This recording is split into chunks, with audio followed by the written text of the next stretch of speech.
ಆಸೆ ಸೀರಿಯಲ್ನಲ್ಲಿ ಏನಾಗುತ್ತೆ ಅಂತ ನೋಡೋಣ. ಈ ಕಡೆ ಮೀನನ್ನು ನೋಡೋಕ್ಕೆ ಅವ್ರ ಮಾವ ಅವ್ರ ಮನೆಗೆ ಬಂದಿರ್ತಾರೆ.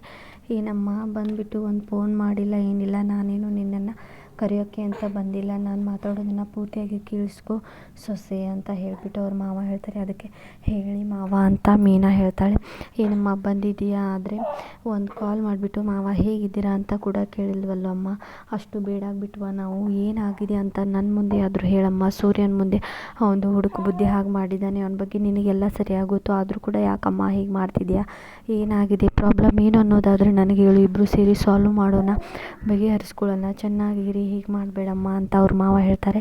ಅದಕ್ಕೆ ಮೀನಾ, ಇಲ್ಲ ಮಾವ, ಅವರು ಹಾಗೆ ಮಾಡಿದರೆ, ಅವರು ಡ್ರಿಂಕ್ ಮಾಡಿದ್ರಿಂದಾನೇ ನಾನು ಮನೆ ಬಿಟ್ಟು ಬಂದಿರೋದು, ಮತ್ತೇನು ಬೇರೆ ಇಲ್ಲ, ಅವರು ಸರಿ ಹೋಗ್ತಾರೆ ಮಾವ, ನಾನು ಮನೆಗೆ ಮತ್ತೆ ವಾಪಸ್ ಬಂದೇ ಬರ್ತೀನಿ, ಎಲ್ಲರೂ ಹೇಗಿದ್ದಾರೆ, ಚೆನ್ನಾಗಿದ್ದಾರಾ, ಊಟ ಮಾಡಿದ್ರ, ಕಾಫಿ ತರಲಾ, ಟೀ ತರಲಾ ಅಂತ ಮೀನಾ ಕೇಳ್ತಾರೆ. ಅದಕ್ಕೆ ಏನು ಬೇಡಮ್ಮ, ನೀನು ಚೆನ್ನಾಗಿದೆಯಾ ತಾನೇ, ಅದನ್ನೇ ಕೇಳೋಕ್ಕೆ ಅಂತ ಬಂದಿದ್ದೆ, ನೀನು ಚೆನ್ನಾಗಿದ್ದರೆ ಆಯಿತು ಬಿಡು, ಮತ್ತೆ ಬರ್ತೀನಿ, ನೀನು ಕೂಡ ಬಾ ಅಂತ ಹೇಳ್ಬಿಟ್ಟು ಅವ್ರ ಮಾವ ಹೊರಟೋಗ್ತಾರೆ.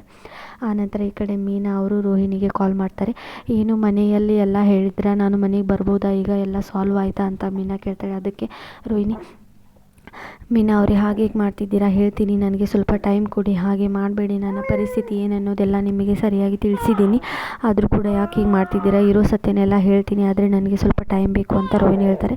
ಏನು ಮಾಡ್ತೀರಾ ಗೊತ್ತಿಲ್ಲ, ಆದರೆ ನನಗೆ ಬೇಗ ಹೇಳಿ, ನಾನು ಅಲ್ಲಿ ಬರೋಳಿದ್ದೀನಿ ಅಂತ ಮೀನಾ ಹೇಳ್ತಾಳೆ. ಇಷ್ಟ ಆಗುತ್ತೆ ಇವತ್ತಿನ ಎಪಿಸೋಡ್ನಲ್ಲಿ. ಪೂರ್ತಿ ಎಪಿಸೋಡ್ ಬೇಕು ಅಂದರೆ ಸಬ್ಸ್ಕ್ರೈಬ್ ಮಾಡಿ, ಸಪೋರ್ಟ್ ಮಾಡಿ, ಹಾಗೆ ನನ್ನ ಚಾನಲಲ್ಲಿ ಸ್ಟೇ ಟ್ಯೂನ್ ಆಗಿರಿ. ಪೂರ್ತಿ ಎಪಿಸೋಡ್ಗಾಗಿ ಸಬ್ಸ್ಕ್ರೈಬ್ ಮಾಡಿ. ಬಾಯ್.